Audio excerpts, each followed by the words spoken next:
बादल साहब आज हम सब के बीच में नहीं रहे। यह सारे समाज, सारे देश और प्रदेशवासियों के लिए एक बहुत ही दुख भरी खबर है। उनका व्यक्तित्व हम सबको बहुत ही प्रभावित करता था। बादल साहब एक नेता नहीं थे, एक स्टेट्समैन थे और स्टेट्समैन के साथ साथ समाज में सुख शांति, अमन चैन, सब भाईचारे के साथ रहें, इसके लिए उन्होंने अपना सारा जीवन लगाया और समाज में सौहार्द का वातावरण बने, सभी लोग ठीक से रहें, इसके लिए वो हमेशा लगे रहे। गरीबों की चिंता करना, समाज के अंतिम पायदान पर खड़े व्यक्ति की चिंता करना और हमारे किसान भाइयों की चिंता करना, ये उनके स्वभाव में विशेष रूप में हम सबको देखने को मिला। मेरे उनसे बहुत व्यक्तिगत संबंध थे।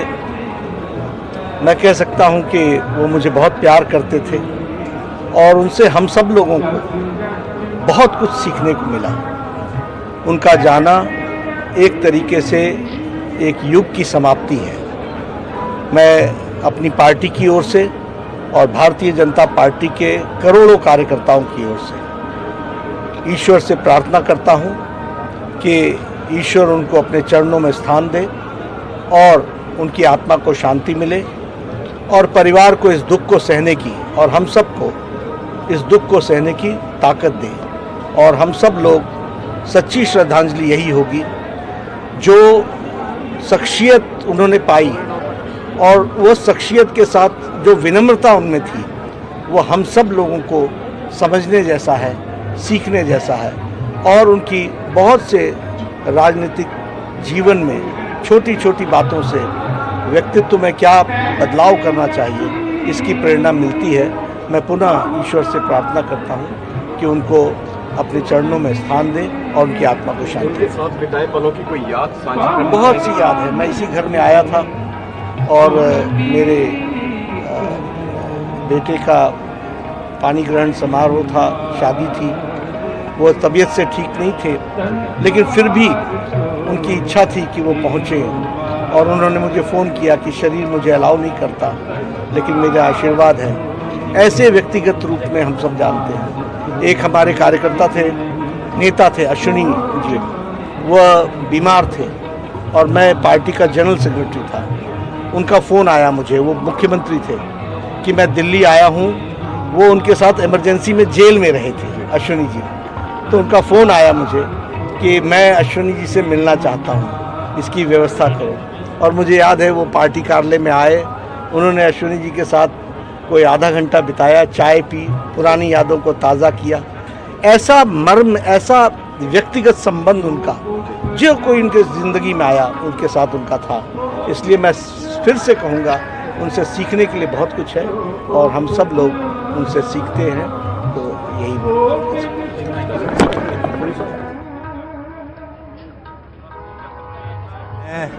राजनीतिक तौर पर तो कोई बयान नहीं दे सकता, पर इन्ना जरूर कहांगा कि जिन्ना चिर उन्हां दे नाल रहे बहुत अच्छा तजुर्बा होया। एक सियासत दे बाबा बोड़, दरवेश सियासतदान और जिन्हां नूं असीं जिहड़ा बहुत ਵੱਡੇ ਵੱਡੇ मान सम्मान मिले, पद्म विभूषण मिलिया और उन्हां दे चेहरे दे उत्ते भी कदे भी बहुत असीं कभी गुस्सा नहीं देखा और हमेशा सारिਆਂ ਦੇ ਨਾਲ, चाहे वो छोटे लेवल का कार्यकर्ता ही चाहे बड़े लेवल, और कभी भी किसी के नाल गुस्सा नहीं देखा। और ऐसे व्यक्ति का जाना साडे लिए बहुत बड़ा घाटा है। आखिरी टाइम ਤੁਹਾਡੀ ਕੀ ਗੱਲਬਾਤ ਹੋਈ ਉਹਨਾਂ ਨਾਲ? ਕੀ ਕੁਝ ਤੁਹਾਡੇ ਨਾਲ ਸਲਾਹ ਮਸ਼ਵਰਾ ਹੋਇਆ ਜਦੋਂ ਤੁਸੀਂ ਲਾਸਟ ਟਾਈਮ ਮਿਲੇ ਸੀਗੇ? नहीं, मेरा हुण मिलिया नूं तो काफ़ी लंबा समय हो गया और जो मैं पंजाब का प्रधान सी उन्हां दौरान भी ही साडा अक्सर मिलना हुंदा सी। और चुनाव दे क्योंकि उस वेले मैं राजनीतिक क्षेत्र वाजों उन्हां नाल काम करदा सी और ਉਹਦੇ ਲਈ मैं तो यही कहांगा कि मैं अपनी जिंदगी च उन्हां दे व्यक्तित्व तो बहुत कुछ सीखा। बहुत कुछ सीखिया। हरेक लीडर ने विजय सांपला इस गल का जिक्र कर रहे हैं। हरेक सियासी पार्टी जी है वो पहुँच रही है। ਅੱਜ ਇਹ ਅੰਤਿਮ ਦਰਸ਼ਨ ਸਰਦਾਰ ਪ੍ਰਕਾਸ਼ ਸਿੰਘ ਬਾਦਲ ਸਾਹਿਬ ਦੇ ਤੁਸੀਂ ਕਰਨ ਪਹੁੰਚੇ ਹੋ, ਕਿਸ ਤਰੀਕੇ ਨਾਲ ਦੇਖਦੇ ਹੋ? ਹਰ ਗੁਣ ਗਾਏ ਲੈ ਨਾਨਕ ਨਾਮ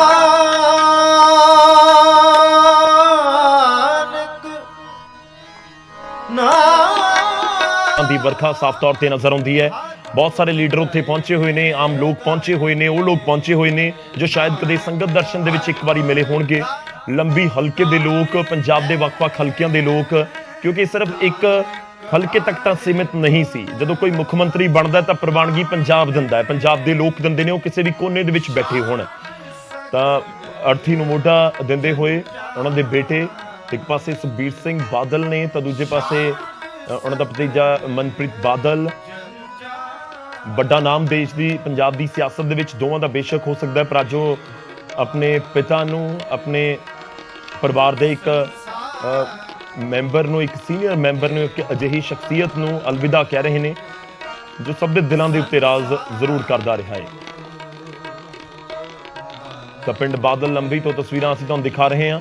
ਸਰਦਾਰ ਪ੍ਰਕਾਸ਼ ਸਿੰਘ ਬਾਦਲ ਦੇ ਅੰਤਿਮ ਯਾਤਰਾ ਦੀਆਂ ਇਹ ਤਸਵੀਰਾਂ, ਤਿਰੰਗੇ ਝੰਡੇ ਦੇ ਵਿੱਚ ਲਿਪਟੀ ਉਹਨਾਂ ਦੀ ਮ੍ਰਿਤਕ ਦੇ ਸੰਵਿਧਾਨਿਕ ਅਹੁਦਿਆਂ ਉੱਤੇ ਰਹੇ, ਦੇਸ਼ ਦੇ ਕੇਂਦਰੀ ਮੰਤਰੀ ਦੇ ਤੌਰ ਦੇ ਉੱਤੇ ਉਹਨਾਂ ਨੇ ਅਹੁਦੇ ਸੰਭਾਲੇ। ਉਸ ਤੋਂ ਬਾਅਦ ਜੇ ਜ਼ਿਕਰ ਕਰੀਏ ਪੰਜਾਬ ਦੇ ਵਿੱਚ ਤਾਂ ਉਹਨਾਂ ਦੇ ਕੋਲ ਬਹੁਤ ਅਲੱਗ-ਅਲੱਗ ਮੰਤਰਾਲੇ, ਔਰ ਕਿਉਂਕਿ ਮੁੱਖ ਮੰਤਰੀ ਸੀ ਤਾਂ ਇੱਕ ਤਰੀਕੇ ਨਾਲ ਹਰ ਡਿਪਾਰਟਮੈਂਟ ਦੀ ਜ਼ਿੰਮੇਵਾਰੀ, ਜਵਾਬਦੇਹੀ, ਸਭ ਕੁਝ ਸੀਐਮ ਦੀ ਲਾਜ਼ਮੀ ਤੌਰ ਤੇ ਬਣਦੀ ਹੈ। ਤਾਂ ਸਰਦਾਰ ਬਾਦਲ ਦੀ ਅੰਤਿਮ ਯਾਤਰਾ ਦੀਆਂ ਤਸਵੀਰਾਂ ਅਸੀਂ ਤੁਹਾਨੂੰ ਦਿਖਾਉਂਦੇ ਹੋਏ, ਔਰ ਅੱਗੇ ਲੋਕ ਇੰਤਜ਼ਾਰ ਅਜੇ ਕਰ ਰਹੇ ਨੇ ਕਿ ਜਦੋਂ ਇੱਥੋਂ ਉਹਨਾਂ ਦੀ ਅੰਤਿਮ ਯਾਤਰਾ ਨਿਕਲੇ ਤਾਂ ਉਹ ਜ਼ਰੂਰ ਆਖਰੀ ਦਰਸ਼ਨ ਕਰ ਸਕਣ। ਔਰ ਜਿੱਥੇ ਸੰਸਕਾਰ ਕੀਤਾ ਜਾਣਾ ਉੱਥੇ ਦੀਆਂ ਤਸਵੀਰਾਂ ਵੀ ਤੁਹਾਨੂੰ ਦਿਖਾ ਰਿਹਾ, ਉੱਥੇ ਵੀ ਆਲਰੇਡੀ ਬਹੁਤ ਵੱਡੀ ਗਿਣਤੀ ਦੇ ਵਿੱਚ ਲੋਕ ਪਹੁੰਚ ਚੁੱਕੇ ਨੇ। ਉੱਥੇ ਆ ਪੂਰਾ ਇੱਕ ਥਾਂ ਬਣਾਈ ਗਈ ਹੈ ਤਾਂ ਕਿ ਦੂਰ ਤੋਂ ਵੀ ਲੋਕ ਜ਼ਰੂਰ ਦਰਸ਼ਨ ਕਰ ਸਕਣ। ਥੋੜੀ ਦੇਰ ਦੇ ਵਿੱਚ ਇੱਥੇ ਮ੍ਰਿਤਕ ਦੇ ਪਹੁੰਚੇਗੀ। ਅੰਤਿਮ ਯਾਤਰਾ ਘਰ ਤੋਂ ਨਿਕਲ ਚੁੱਕੀ ਹੈ ਔਰ ਕਰੀਬ ਅੱਧਾ ਪੌਣਾ ਕਿਲੋਮੀਟਰ ਹੀ ਦੂਰ ਹੈ ਇਹ ਪੂਰਾ, ਜਿੱਥੇ ਕ੍ਰੀਮੇਸ਼ਨ ਗਰਾਊਂਡ ਬਣਾਇਆ ਗਿਆ, ਜਿੱਥੇ ਉਹਨਾਂ ਦਾ ਅੰਤਿਮ ਸੰਸਕਾਰ, ਕ੍ਰੀਮੇਸ਼ਨ ਉਹਨਾਂ ਦਾ ਕੀਤਾ ਜਾਣਾ ਹੈ, ਆਖਰੀ ਵਿਦਾਈ ਉਹਨਾਂ ਨੂੰ ਦਿੱਤੀ ਜਾਣੀ ਹੈ। ਤਾਂ ਕੋਸ਼ਿਸ਼ ਕਰ ਰਹੇ ਹਾਂ ਕਿ ਤਸਵੀਰਾਂ ਅਸੀਂ ਤੁਹਾਡੇ ਤੱਕ ਜ਼ਰੂਰ ਪਹੁੰਚਾਉਂਦੇ ਰਹੀਏ। ਸਰਦਾਰ ਪ੍ਰਕਾਸ਼ ਸਿੰਘ ਬਾਦਲ ਦੀ ਅੰਤਿਮ ਯਾਤਰਾ ਦੀਆਂ ਤਸਵੀਰਾਂ। ਇੱਕ ਯੁੱਗ ਦਾ ਅੰਤ ਹੋਇਆ 1947 ਦੇ ਵਿੱਚ। ਬਹੁਤ ਯੰਗ ਹੁੰਦਾ ਹੈ, ਕੋਈ 20 ਸਾਲ ਦਾ ਹੋਵੇ ਔਰ ਸਰਪੰਚੀ ਦੇ ਅਹੁਦੇ ਤੱਕ ਪਹੁੰਚ ਜਾਵੇ। ਇਹ 1947 ਦੇ ਵਿੱਚ ਜ਼ਿਕਰ ਕੀਤਾ ਜਾਂਦਾ ਹੈ ਕਿ ਪ੍ਰਕਾਸ਼ ਸਿੰਘ ਬਾਦਲ ਪਹਿਲੀ ਵਾਰ ਪਿੰਡ ਦੇ ਸਰਪੰਚ ਚੁਣੇ ਗਏ ਸੀ। 1947 ਦੇ ਵਿੱਚ ਉਹ ਬਣਦੇ ਨੇ ਸਰਪੰਚ। 57 ਦੇ ਵਿੱਚ ਤਾਂ ਫਿਰ ਐਮਐਲਏ ਬਣ ਗਏ। ਉਸ ਤੋਂ ਬਾਅਦ ਅੱਗੇ ਉਹਨਾਂ ਦੀ ਸਿਆਸਤ ਦੀਆਂ ਪੌੜੀਆਂ ਅੱਗੇ ਉਹ ਚੜ੍ਹਦੇ ਗਏ। ਔਰ ਦੂਜਾ ਪੁਆਇੰਟ ਇਹ ਵੀ ਵਿਜੇ ਆਪਾਂ ਕਹਿ ਸਕਦੇ ਹਾਂ ਕਿ ਕਿਉਂਕਿ ਜਦੋਂ ਆਪਾਂ ਸੱਤਾ ਦਾ ਜ਼ਿਕਰ ਕਰ ਰਹੇ ਹਾਂ ਕਿ ਅਕਾਲੀ ਦਲ ਇਸ ਸਮੇਂ ਉਸ ਦੌਰ ਦੇ ਵਿੱਚ ਹੈ ਜਦੋਂ 10 ਸਾਲ ਸੱਤਾ ਤੋਂ ਦੂਰ ਹੈ। ਬਿਲਕੁਲ, ਕਿਉਂਕਿ 2017 ਚ ਨਹੀਂ ਸਰਕਾਰ ਬਣੀ, 2022 ਦੇ ਵਿੱਚ ਤਾਂ 3 ਸੀਟਾਂ ਰਹਿ ਗਈਆਂ। ਤੇ ਸ਼ਾਇਦ ਜਦੋਂ ਅੱਜ ਸਰਦਾਰ ਪ੍ਰਕਾਸ਼ ਸਿੰਘ ਬਾਦਲ ਹੋਰਾਂ ਦਾ ਜ਼ਿਕਰ ਹੋ ਰਿਹਾ ਹੈ, ਉਹਨਾਂ ਦੀ ਜ਼ਿੰਦਗੀ ਦਾ ਜ਼ਿਕਰ ਹੋ ਰਿਹਾ, ਤਾਂ ਅਕਾਲੀ ਦਲ ਦੇ ਬਹੁਤ ਸਾਰੇ ਵਰਕਰ ਤੇ ਲੀਡਰ ਵੀ ਇਸ ਚੀਜ਼ ਨੂੰ ਸਮਝ ਪਾ ਰਹੇ ਹੋਣਗੇ ਕਿ ਬਾਦਲ ਸਾਹਿਬ ਪਹਿਲੀ ਵਾਰ ਕਦੋਂ ਮੁੱਖ ਮੰਤਰੀ ਬਣ ਗਏ ਸੀ। ਪਹਿਲੀ ਵਾਰ ਮੁੱਖ ਮੰਤਰੀ ਬਣੇ, ਉਸ ਤੋਂ ਬਾਅਦ 1977 ਦੇ ਵਿੱਚ ਦੂਜੀ ਵਾਰ ਸੀਐਮ ਬਣ ਗਏ। ਕਰੀਬ 2 ਸਾਲ 242 ਦਿਨ ਦੇ ਲਈ ਉਹ ਦੂਜੀ ਵਾਰ ਸੀਐਮ ਬਣੇ। 1980 ਦੇ ਵਿੱਚ ਉਹ ਅਹੁਦੇ ਤੋਂ ਲੱਥ ਗਏ ਸੀ। ਉਸ ਤੋਂ ਬਾਅਦ ਕਰੀਬ ਤੁਸੀਂ ਦੇਖ ਲਓ ਕਿ 17-18 ਸਾਲ ਦਾ ਇੰਤਜ਼ਾਰ ਕਰਨਾ ਪਿਆ। ਇੱਕ ਲੰਬਾ ਵਨਵਾਸ ਦੀ ਤਰ੍ਹਾਂ ਹੁੰਦਾ ਹੈ ਕਿ ਤੁਸੀਂ ਸੱਤਾ ਭੋਗ ਲਈ ਹੋਵੇ ਤੇ ਉਸ ਤੋਂ ਬਾਅਦ ਉਸ ਤੋਂ ਦੂਰ ਰਹੋ। ਜੋ ਆਪਾਂ ਕੱਲ ਵੀ ਜ਼ਿਕਰ ਕਰ ਰਹੇ ਸੀ ਕਿ ਬਹੁਤ ਸਾਰੇ ਸਿਆਸਤਦਾਨ ਅਜਿਹੇ ਹੁੰਦੇ ਨੇ ਜਿਨ੍ਹਾਂ ਦਾ ਸਿਆਸੀ ਕਰੀਅਰ ਇੰਨੇ ਸਾਲਾਂ ਦੇ ਵਿੱਚ ਖਤਮ ਹੋ ਜਾਂਦਾ ਹੈ, ਉਹਨਾਂ ਦੀ ਥਾਵਾਂ ਕੋਈ ਹੋਰ ਲੈ ਜਾਂਦਾ ਹੈ, ਉਹਨਾਂ ਦੀ ਥਾਂ ਕੋਈ ਵੱਡੇ ਅਹੁਦਿਆਂ ਉੱਤੇ ਕੋਈ ਹੋਰ ਆ ਕੇ ਬੈਠ ਜਾਂਦਾ। ਤਾਂ ਉਹ ਕਰੀਬ 18-20 ਸਾਲ ਤੱਕ ਪ੍ਰਕਾਸ਼ ਸਿੰਘ ਬਾਦਲ ਨੂੰ ਇੰਤਜ਼ਾਰ ਕਰਨਾ ਪਿਆ। ਫਿਰ 97 ਵਿੱਚ ਜਾ ਕੇ ਉਹਨਾਂ ਨੇ ਫਿਰ, ਔਰ ਦੂਜਾ ਇਹ ਵੀ ਹੈ ਕਿ 92 ਦੇ ਵਿੱਚ ਸੱਤਾ ਤੋਂ ਦੂਰ ਸੀ, ਬਹੁਤ ਸਾਰੀਆਂ ਪੋਲੀਟੀਕਲ ਪਾਰਟੀਆਂ ਜਾਂ ਆਗੂ ਇਲੈਕਸ਼ਨ ਦਾ ਬਾਈਕਾਟ ਕਰਨ ਦਾ ਹਿੰਮਤ नहीं करदियां कि ਅਸੀਂ और जब जॉइंट पंजाब था, जब से शुरू हुआ था, इन्हें सरपंची से शुरू किया। पहले 57 में कांग्रेस के एमएलए बने, फिर अलग पार्टी के संस्थापक रहे और उसके बाद बहुत मिलनसार थे और देशभक्त थे। राष्ट्र कूट कूट के भरी हुई थी और हमारा उनका व्यक्तिगत बहुत था। उनके जाने से पंजाब को तो क्षति हुई है जो पूरी नहीं हो सकती, व्यक्तिगत हमारे को भी हुई। कौन सी बात आपकी वो सबसे ज्यादा अच्छी लगी? मिलनसार थे। ਤਾਂ ਭੁਪਿੰਦਰ ਸਿੰਘ ਹੁੱਡਾ, ਅਸ਼ੋਕ ਗਹਿਲੋਤ ਰਾਜਸਥਾਨ ਦੇ ਮੁੱਖ ਮੰਤਰੀ ਜਿਹੜੇ ਨੇ ਉਹ ਵੀ ਪਹੁੰਚੇ ਨੇ। ਅਸ਼ੋਕ ਗਹਿਲੋਤ ਜਿਹੜੇ ਨੇ ਰਾਜਸਥਾਨ ਦੇ ਮੁੱਖ ਮੰਤਰੀ ਜਿਹੜੇ ਨੇ, विशेष उनके दिल में जगह थी। वह किसानों की लड़ाई भी उन्होंने हमेशा लड़ी, साथ ही वह बहुत कुशल प्रशासक भी थे और जैसा मैंने कहा एक स्टेट्समैन के तरीके से समाज के सभी वर्गों की चिंता करने वाले थे। उनके स्वभाव में विनम्रता और विनम्रता के साथ साथ गरीब आदमियों की चिंता, ये हमने उनके स्वभाव में देखी। बहुत प्रेरणा हम सबको मिली और मैं व्यक्तिगत रूप में जो उनका प्यार मुझे मिला वो मैं कभी भूल नहीं सकता। वो बहुत मुझे प्यार करते थे और राजनीतिक विषयों के बारे में बहुत ज्ञान भी देते थे, बहुत बातें बारीकियां बताते थे। ऐसे शख्सियत का जाना एक युग की समाप्ति है और ऐसे शख्सियत का जाना मैं मानता हूं कि भारतीय राजनीति में एक खालीपन आएगा, जिसे भरना भी मुश्किल होगा। लेकिन ऐसे व्यक्तित्व से हम लोगों को प्रेरणा लेना, यह सच्ची श्रद्धांजलि यही होगी। एक बात मैं और कहूँगा कि वो ईश्वर उनको अपने चरणों में स्थान दे, परिवार और हमारे कार्यकर्ताओं को ताकत दे इस दुख को सहने के लिए। मैं भारतीय जनता पार्टी के करोड़ों कार्यकर्ताओं की तरफ से उन्हें श्रद्धांजलि भी देता हूं और ईश्वर से प्रार्थना करता हूं कि ईश्वर उनको अपने चरण में स्थान दे। ਜ਼ਰੂਰ ਰਹਿੰਦੇ ਸਨ। ਇਹ ਤਾਂ ਨੀਚੇ ਜਦੋਂ ਆ ਕੇ ਸਿਸਟਮ ਖਰਾਬ ਹੋ ਗਿਆ। ਅਦਰਵਾਈਜ਼ ਸਰਦਾਰ ਪ੍ਰਕਾਸ਼ ਸਿੰਘ ਬਾਦਲ ਨਾਲ ਤਾਂ ਕਿਸੇ ਦਾ ਮਨਮਿਟਾਵ ਰਿਹਾ ਹੀ ਨਹੀਂ। ਬਹੁਤ ਸੰਜੀਦਗੀ ਦੇ ਨਾਲ ਕਈ ਵਾਰੀ ਟੈਲੀਫੋਨ ਕਰਦੇ ਸੀ, ਕਈ ਵਾਰੀ ਕੁਝ ਦੱਸਦੇ ਸੀ, ਮੈਨੂੰ ਕਿਹਾ ਕਰਦੇ ਸੀ ਦੁਸ਼ਮਣ ਵੀ ਘਰੇ ਆ ਜੇ ਤਾਂ ਪੂਰਾ ਬੱਚੇ ਕੰਮ ਕਰਦੇ ਨੇ। ਬਹੁਤ ਵਾਰੀ ਮੈਂ ਜਦੋਂ ਮਿਨਿਸਟਰ ਨਹੀਂ ਬਣਿਆ ਪਹਿਲੀ ਵਾਰੀ ਬਾਦਲ ਸਾਹਿਬ ਦਾ ਫੋਨ ਆਇਆ, ਕਹਿੰਦੇ ਕਿ ਇਲਾਕੇ ਦਾ ਕਾਕਾ ਨੁਕਸਾਨ ਹੋ ਗਿਆ, ਤੁਸੀਂ ਬੰਦੇ ਤਾਂ ਇਲਾਕੇ ਦਾ ਫਾਇਦਾ ਹੁੰਦਾ। ਸੋ ਇਸ ਤਰ੍ਹਾਂ ਦੀ ਵਿਚਾਰਧਾਰਾ ਵਾਲੇ ਵਿਅਕਤੀ ਸੀ। ਕੋਈ ਹੋਰ ਸਿਆਸੀ ਕਿੱਸਾ, ਕਿਉਂਕਿ ਬਹੁਤ ਸਾਰੇ ਤੁਹਾਡੇ ਬਿਲਕੁਲ ਗੁਆਂਢੀ ਸੀਗੇ, ਕੋਈ ਅਜਿਹਾ ਕਿੱਸਾ ਜਿਹੜਾ ਤੁਹਾਨੂੰ ਲੱਗੇ ਕਿ ਸਾਂਝਾ ਕਰਨਾ ਚਾਹੁੰਦੇ? ਇੱਕ ਵਾਰੀ ਮੈਂ ਇੱਥੇ ਗੁਰਦਾਸ ਬਾਦਲ ਜੀ ਦੀ ਅੰਤਿਮ ਸੰਸਕਾਰ ਤੇ ਆਇਆ ਸੀ। ਬਾਦਲ ਸਾਹਿਬ ਆਪਦੀ ਗੱਡੀ 'ਚ ਫੋਰਚੂਨ ਗੱਡੀ 'ਚ ਬੈਠੇ ਸੀ, ਅਸੀਂ ਸਾਰੇ ਉਹਨਾਂ ਨੂੰ ਅਫਸੋਸ ਕਰ ਰਹੇ ਸਾਂ। ਸੋ ਉਦੋਂ ਕਿਸੇ ਆਈਟੀ ਸੈੱਲ ਦੇ ਨੇ ਇੱਥੇ ਆ ਜਿਹੜਾ youth Akali the IT cell ਨੇ ਬਹੁਤ ਮੰਦੀ ਸ਼ਬਦਾਵਲੀ ਮੇਰੇ ਵਾਲੇ ਵਰਤੀ ਤੇ ਮੈਂ ਉਹ FIR ਉਹਨਾਂ ਤੇ ਲਾਂਚ ਕਰਾਈ। ਫਿਰ ਅਸੀਂ ਉਹਨਾਂ ਨੂੰ ਪੁਲਿਸ ਸਟੇਸ਼ਨ, ਇਹਨਾਂ ਨੇ ਕਿਤੇ ਖਬਰ ਪੜ੍ਹੀ ਹੋਣੀ ਹੈ ਤੇ ਮੈਂ ਅਫਸੋਸ ਕਰ ਰਿਹਾ ਸੀ, ਇਹਨਾਂ ਨੇ ਮੇਰੇ ਪਿੱਠ ਤੇ ਹੱਥ ਰੱਖ ਲਿਆ ਤੇ ਮੈਨੂੰ ਕਹਿੰਦੇ ਕਾਕਾ ਮੈਂ ਮਾਫੀ ਮੰਗਦਾ ਇਸ ਗੱਲ ਦੀ, ਉਹ ਨਹੀਂ ਹੋਣਾ ਚਾਹੀਦਾ। ਮੈਂ ਕਿਹਾ ਸਰ ਤੁਸੀਂ ਕਿਉਂ ਮਾਫੀ ਮੰਗ ਰਹੇ ਹੋ, ਤੁਸੀਂ ਤਾਂ ਸਾਡੇ ਕਹਿੰਦੇ ਨਹੀਂ ਕਾਕਾ, ਮੈਨੂੰ ਮੇਰੇ ਦਿਮਾਗ 'ਚ ਵੀ ਨਹੀਂ ਸੀ। ਸੋ ਕਹਿੰਦੇ ਮੈਂ ਸੁਖਬੀਰ ਹਰਾਂ ਨੂੰ ਕਹਿਣਾ ਹੁੰਦਾ ਕਾਕਾ ਇਹੋ ਜੀ ਸਿਆਸਤ ਆਪਾਂ ਨੂੰ ਨਹੀਂ ਕਰਨੀ ਚਾਹੀਦੀ। ਸੋ ਇਸ ਤਰ੍ਹਾਂ ਦਾ ਸੁਭਾਅ ਸੀਗਾ ਬਾਦਲ ਸਾਹਿਬ। ਰਾਜਾ ਵੜਿੰਗ, ਪਵਨ ਬੰਸਲ ਪਿੱਛੇ ਬੈਠੇ, ਦਵਿੰਦਰ ਹੁੱਡਾ। ਹੁੱਡਾ ਸਾਹਿਬ, ਹਰਿਆਣਾ ਪੰਜਾਬ ਇਕੱਠਾ ਸੀਗਾ, ਉਸ ਵੇਲੇ ਤੋਂ ਬਾਬਾ ਬਾਦਲ ਜਿਹੜੇ ਨੇ ਉਹਨਾਂ ਦੀ ਸਿਆਸਤ ਜਿਹੜੀ ਉਹ ਚੱਲਦੀ ਰਹੀ। प्रकाश सिंह बादल जी की जो शख्सियत बहुत ही एक टॉल शख्सियत सी पूरे देश की राजनीति में, और हमारा भी बादल साहब के साथ 3 पीढ़ी से हमारा एक सामाजिक संबंध रहा। जबकि बादल साहब ने जो पहला अपना चुनाव लड़ा 1957 में, उस समय मेरे स्वर्गीय दादाजी पंजाब प्रदेश कांग्रेस कमेटी के जनरल सेक्रेटरी थे। तब से जो है वो तो उस समय कांग्रेस से ही पहले चुनाव उन्होंने लड़ा था, तो उनका हुड्डा साहब का संबंध रहा। देश की राजनीति में जो शून्यता उनके जाने से आएगी उसकी पूर्ति होना संभव नहीं है। ਤਾਂ ਦਵਿੰਦਰ ਹੁੱਡਾ, ਰਾਜਾ ਵੜਿੰਗ, ਅਸ਼ੋਕ ਗਹਿਲੋਤ, तमाम लीडरशिप कांग्रेस की जी इत्थे पहुंची, सजदा करन पहुंची, श्रद्धांजलि अर्पित करन पहुंची। तस्वीर असी लगातार दिखा रहे हैं। आखिरी विदा जिहड़ा है वो सरदार प्रकाश सिंह बादल होरां नूं हरेक सियासी पार्टी का आगू हर सियासत का सजदा करता होया नज़र आ रहा है। और नाल ही नाल तस्वीर तुहानूं हरीश चौधरी ने ਜਿਹੜੇ ਭਾਰਤ ਭੂਸ਼ਣ ਆਸ਼ੂ ਨੇ, ਇਹਨਾਂ ਨਾਲ ਵੀ ਗੱਲਬਾਤ ਕਰਦੇ ਹਾਂ। ਹਰੀਸ਼ ਜੀ, ਕਿਸ ਤਰੀਕੇ ਦੇ ਨਾਲ ਦੇਖਦੇ ਹੋ ਪੰਜਾਬ ਦੀ ਸਿਆਸਤ ਦਾ ਇੱਕ ਯੁੱਗ ਕਹਿੰਦੇ ਖਤਮ ਹੋ ਗਿਆ ਜਿਸ ਤਰੀਕੇ ਨਾਲ प्रकाश सिंह बादल होरां दे देहांत हो गए? एक स्टॉलवर्ड लीडर थे पंजाब की बेहतरी के लिए और देश में किसान की बेहतरी के लिए हर समय उनकी सोच रही है और बहुत अच्छा उनका अक्रॉस पार्टी लाइन भी बहुत अच्छे उनका संबंध थे और वो संबंध निभाते भी थे। केपी साहब ਤੁਸੀਂ ਐਜ਼ ਅ ਸਪੀਕਰ ਸੀਗੇ ਔਰ ਤੁਸੀਂ ਬਹੁਤ ਸਾਰੇ ਕਿੱਸੇ ਤੁਹਾਡੇ ਨਾਲ ਸਾਂਝੇ ਹੋਣਗੇ ਕਿਉਂਕਿ ਤੁਹਾਡਾ ਸਿਆਸਤ ਦਾ ਲੰਬਾ ਤਜਰਬਾ, ਉਹਨਾਂ ਦਾ ਸਿਆਸਤ ਦਾ ਲੰਬਾ ਤਜਰਬਾ। ਪਾਰਟੀ ਵੱਖੋ-ਵੱਖ ਸੀਗੀ ਲੇਕਿਨ ਇੱਕ ਨਾਲ ਮਿਲ ਕੇ ਕੰਮ ਕੀਤਾ ਸੀ। ਕੋਈ ਅਜਿਹਾ ਕਿੱਸਾ ਜਿਹੜਾ ਤੁਸੀਂ ਸਾਂਝਾ ਕਰਨਾ ਚਾਹੋ ਪੰਜਾਬ ਦੇ ਲੋਕਾਂ ਦੇ?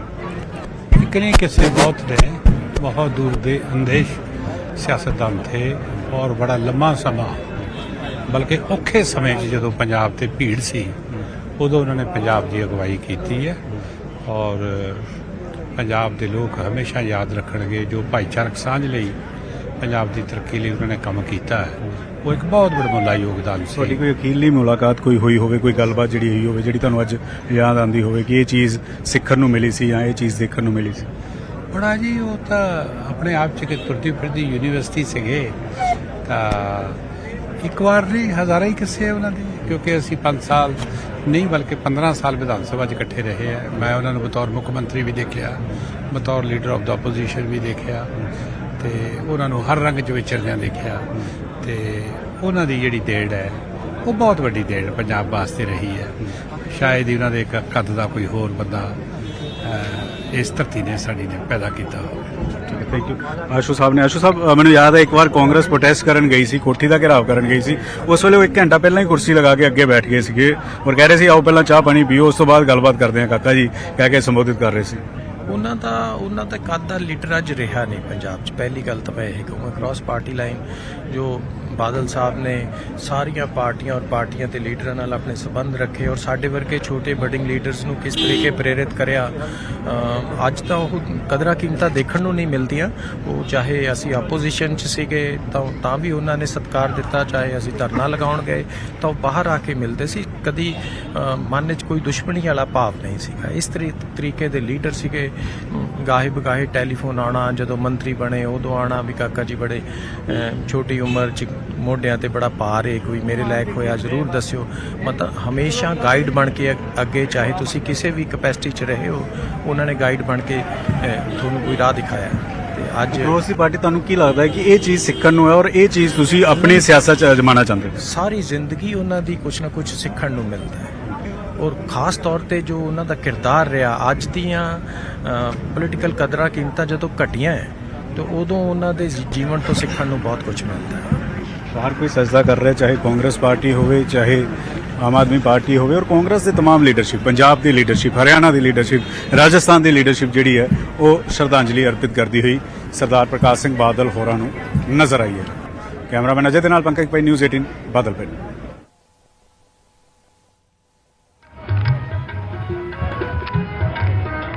ਤਾਂ ਕਾਂਗਰਸ ਦੇ ਬਹੁਤ ਸਾਰੇ ਲੀਡਰ ਪਹੁੰਚੇ ਹੋਏ ਨੇ। ਪੰਜਾਬ ਕਾਂਗਰਸ ਤਕਰੀਬਨ ਤੁਹਾਨੂੰ ਉੱਥੇ ਸਾਰੀ ਨਜ਼ਰ ਆ ਰਹੀ ਹੈ। ਪੰਜਾਬ ਇਨਫੈਕਟ ਇਸ ਦੀ ਇੱਕ ਵਜ੍ਹਾ ਇਹ ਵੀ ਹੈਗੀ ਹੈ ਸਰਦਾਰ ਪ੍ਰਕਾਸ਼ ਸਿੰਘ ਬਾਦਲ ਦੇ ਦੂਜੇ ਪਾਸੇ ਉਹਨਾਂ ਦੀ ਸ਼ਖਸੀਅਤ ਤੇ ਨਾਲ ਹੀ ਮੰਤਰੀ ਬਾਦਲ ਦੇ ਵੀ ਬਹੁਤ ਸਾਰੇ ਰਹੇ ਨੇ ਕਰੀਬੀ। ਬੇਸ਼ੱਕ ਇਸ ਸਮੇਂ ਕਾਂਗਰਸ ਨਹੀਂ ਪਰ ਉਹਨਾਂ ਦੇ ਵੀ ਬਹੁਤ ਸਾਰੇ ਕਰੀਬੀ ਰਹੇ ਨੇ ਔਰ ਵਿਧਾਨ ਸਭਾ ਦੇ ਵਿੱਚ ਬੇਸ਼ੱਕ ਦੂਜੀ ਪਾਰਟੀ ਦੇ ਵਿੱਚ ਸੁਖਬੀਰ ਬਾਦਲ ਹੋਣ, ਪ੍ਰਕਾਸ਼ ਸਿੰਘ ਬਾਦਲ ਹੋਣ, ਪਰ ਇੱਕ ਕੋਲੀਗਸ ਦੇ ਤੌਰ ਦੇ ਉੱਤੇ ਵੀ ਹੁੰਦਾ ਹੈ ਮਿਲਣਾ, ਉਹਨਾਂ ਦੇ ਨਾਲ ਗੱਲਬਾਤ ਕਰਨ ਦਾ ਮੌਕਾ ਬਹੁਤ ਸਾਰਿਆਂ ਨੂੰ ਮਿਲਦਾ ਹੈ। ਜਦੋਂ ਮੁੱਖ ਮੰਤਰੀ ਸੀ ਤਾਂ ਆਪੋ ਆਪਣੇ ਹਲਕਿਆਂ ਦੇ ਮੁੱਦੇ ਲੈ ਕੇ ਉਹ ਸੀਐਮ ਨੂੰ ਮਿਲਣ ਜਾਂਦੇ ਸਨ ਤਾਂ ਉਸ ਸਮੇਂ ਜਿਹੜੀਆਂ ਗੱਲਾਂ ਬਾਤਾਂ ਹੋਈਆਂ ਜਾਂ ਹੁੰਦੀਆਂ ਸੀ ਉਹ ਵੀ ਲਾਜ਼ਮੀ ਤੌਰ ਤੇ ਸਭ ਦੇ ਚੇਤੇ ਅੱਜ ਹੋਣਗੀਆਂ। ਤਾਂ ਅੰਤਿਮ ਯਾਤਰਾ ਦੀਆਂ ਤਸਵੀਰਾਂ ਸਰਦਾਰ ਪ੍ਰਕਾਸ਼ ਸਿੰਘ ਬਾਦਲ ਦੀਆਂ ਅੰਤਿਮ ਯਾਤਰਾ ਦੀਆਂ ਤਸਵੀਰਾਂ ਜਿਹੜੀਆਂ ਅਸੀਂ ਪਿੰਡ ਬਾਦਲ ਤੋਂ ਤੁਹਾਨੂੰ ਦਿਖਾ ਰਹੇ ਹਾਂ। ਘਰ ਤੋਂ ਨਿਕਲ ਚੁੱਕੀ ਹੈ, ਮ੍ਰਿਤਕ ਦੇਹ ਨੂੰ ਲੈ ਕੇ ਪਰਿਵਾਰ ਨਿਕਲ ਚੁੱਕਿਆ ਹੈ।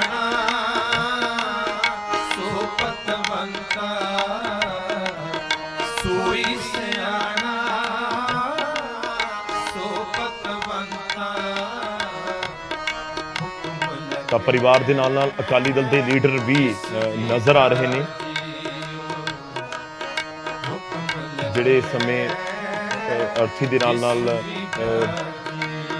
ਜਾ ਰਹੇ ਨੇ ਅੱਗੇ, ਕਿਉਂਕਿ ਇੱਕ ਵੱਡੇ ਟਰਾਲੇ ਦਾ ਤੁਸੀਂ ਕਹਿ ਸਕਦੇ ਹੋ ਕਿ ਉਸ ਨੂੰ ਰੂਪ ਦਿੱਤਾ ਗਿਆ ਹੈ ਤਾਂ ਕਿ ਉੱਥੋਂ ਘਰ ਤੋਂ ਲੈ ਕੇ ਜਿੱਥੇ ਅੰਤਿਮ ਸੰਸਕਾਰ ਕੀਤਾ ਜਾਣਾ ਉੱਥੇ ਤੱਕ ਲਿਜਾਇਆ ਜਾਵੇ ਔਰ ਥੋੜੀ ਹਾਈਟ ਵੀ ਹੋ ਜਾਂਦੀ ਹੈ ਔਰ ਜਿਹੜੇ ਰਾਹ ਦੇ ਵਿੱਚ ਸੰਗਤ ਖੜੀ ਹੈ, ਜਿਹੜੇ ਲੋਕ ਖੜੇ ਨੇ ਉਹ ਵੀ ਸਰਦਾਰ ਪ੍ਰਕਾਸ਼ ਸਿੰਘ ਬਾਦਲ ਹੋਰਾਂ ਦੇ ਦਰਸ਼ਨ ਕਰ ਸਕਣਗੇ ਆਖਰੀ ਵਾਰ। ਇਹ ਲੋਕ ਬਹੁਤ ਦੂਰ ਦੂਰ ਤੋਂ ਪਹੁੰਚੇ ਨੇ, ਬਹੁਤ ਸਾਰੇ ਅਜਿਹੇ ਲੋਕ ਹੋਣਗੇ ਜਿਹੜੇ ਹੁਣ ਜਦੋਂ ਅੰਤਿਮ ਦਰਸ਼ਨਾਂ ਦੇ ਲਈ ਮ੍ਰਿਤਕ ਦੇ ਰੱਖੀ ਗਈ ਸੀ ਉੱਥੇ ਨਹੀਂ ਪਹੁੰਚ ਪਾਏ ਹੋਣਗੇ, ਉਹ ਬਾਹਰ ਹੀ ਹੋਣਗੇ ਤਾਂ ਜ਼ਰੂਰ ਉਹ ਵੀ ਹੁਣ ਅੰਤਿਮ ਦਰਸ਼ਨ ਇਸ ਉਹਨਾਂ ਦੀ ਅੰਤਿਮ ਯਾਤਰਾ ਦੇ ਸਮੇਂ ਕਰ ਸਕਣਗੇ।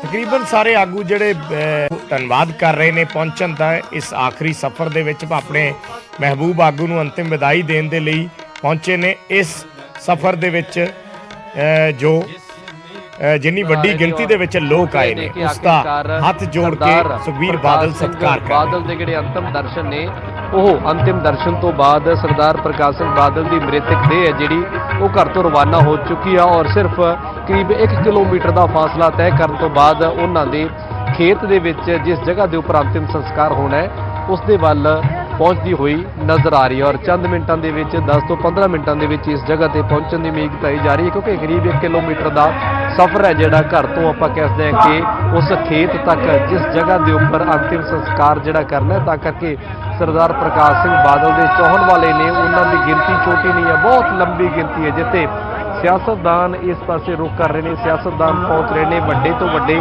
ਲੀਡਰ ਨੇ ਪਹੁੰਚ ਰਹੇ ਨੇ ਦੇਸ਼ ਦੇ ਪ੍ਰਧਾਨ ਮੰਤਰੀ ਕੱਲ੍ਹ ਉੱਥੇ ਪਹੁੰਚੇ ਤਾਂ ਕਰਕੇ ਤੁਸੀਂ ਇਹਨਾਂ ਦੇ ਕੱਦ ਦਾ ਅੰਦਾਜ਼ਾ ਸਹਿਜੇ ਲਾ ਸਕਦੇ ਹੋ ਕਿ ਸਰਦਾਰ ਪ੍ਰਕਾਸ਼ ਸਿੰਘ ਬਾਦਲ ਦਾ ਕੱਦ ਕਿੱਡਾ ਰਿਹਾ ਹੋਵੇਗਾ ਖਾਸ ਤੌਰ ਤੇ ਇਸ ਇਲਾਕੇ ਦੇ ਵਿੱਚ ਨਹੀਂ ਪੂਰੇ ਪੰਜਾਬ ਦੇ ਵਿੱਚ ਵੀ ਔਰ ਆਲ ਓਵਰ ਵਰਲਡ ਦੇ ਵਿੱਚ ਵੀ ਸਰਦਾਰ ਪ੍ਰਕਾਸ਼ ਸਿੰਘ ਬਾਦਲ ਦਾ ਨਾਮ ਹੈ ਜਿਹੜਾ ਕਿਸੇ ਤੋਂ ਛੁਪਿਆ ਨਹੀਂ ਹੈ ਬਹੁਤ ਸਾਰੀਆਂ ਦੇਣ ਨੇ ਸਰਦਾਰ ਪ੍ਰਕਾਸ਼ ਸਿੰਘ ਬਾਦਲ ਦੀਆਂ ਔਰ ਲੋਕ ਨੇ ਜਿਹੜੇ ਨਮ ਅੱਖਾਂ ਦੇ ਨਾਲ ਉਸ ਨੂੰ ਅੰਤਿਮ ਵਿਦਾਈ ਦਿੰਦੇ ਹੋਏ ਨਜ਼ਰ ਆ ਰਹੇ ਨੇ ਕਿਉਂਕਿ ਕੱਲ ਦੀ ਗੱਲ ਕੀਤੀ ਜਾਵੇ ਕੱਲ ਵੀ ਜਿਉਂ-ਜਿਉਂ ਕਾਫਲਾ ਅੱਗੇ ਨਿਕਲਦਾ ਆ ਰਿਹਾ ਸੀ ਜਿਉਂ-ਜਿਉਂ ਮ੍ਰਿਤਕ ਦੇਹ ਨੂੰ ਅੱਗੇ ਲੈ ਕੇ ਬਾਦਲ ਵੱਲ ਪਹੁੰਚ ਰਹੇ ਸੀ ਲੋਕਾਂ ਨੇ ਫੁੱਲਾਂ ਦੀ ਵਰਸ਼ਾ ਕੀਤੀ ਕਿਉਂਕਿ ਆਪਣੇ ਮਹਿਬੂਬ ਨੇਤਾ ਦੀ ਲਾਸਟ ਜਿਹੜੀ ਝਲਕ ਹੈ ਉਹ ਕਿਤੇ ਨਾ ਕਿਤੇ ਦੇਖਣਾ ਚਾਹੁੰਦੇ ਨੇ ਔਰ ਆਪਣੇ ਮਹਿਬੂਬ ਲੀਡਰ ਦੇ ਦੋ ਝਲਕ ਪਾਉਣ ਦੇ ਲਈ ਬੇਤਾਬ ਨੇ ਕਿਉਂਕਿ ਉਹਨਾਂ ਨੂੰ ਪਤਾ ਕਿ ਇੱਕ ਵਾਰ ਚਲਾ ਗਿਆ ਜਿਹੜਾ ਇਨਸਾਨ ਜ਼ਿੰਦਗੀ ਤੋਂ ਜਾਂ ਇਸ ਦੁਨੀਆ ਤੋਂ ਉਹ ਦੁਬਾਰਾ ਨਹੀਂ ਆਉਣਾ ਤਾਂ ਕਰਕੇ ਲਾਸਟ ਆਪਾਂ ਕਹਿ ਸਕਦੇ ਹਾਂ ਕਿ ਲਾਸਟ ਅੰਤਿਮ ਦਰਸ਼ਨ ਨੇ ਜਿਹੜੇ ਉਸ ਨੂੰ ਲੈ ਕੇ ਜਿਹੜਾ ਇਹਨਾਂ ਦਾ ਪ੍ਰਤੱਖ ਸਰੀਰ ਹੈ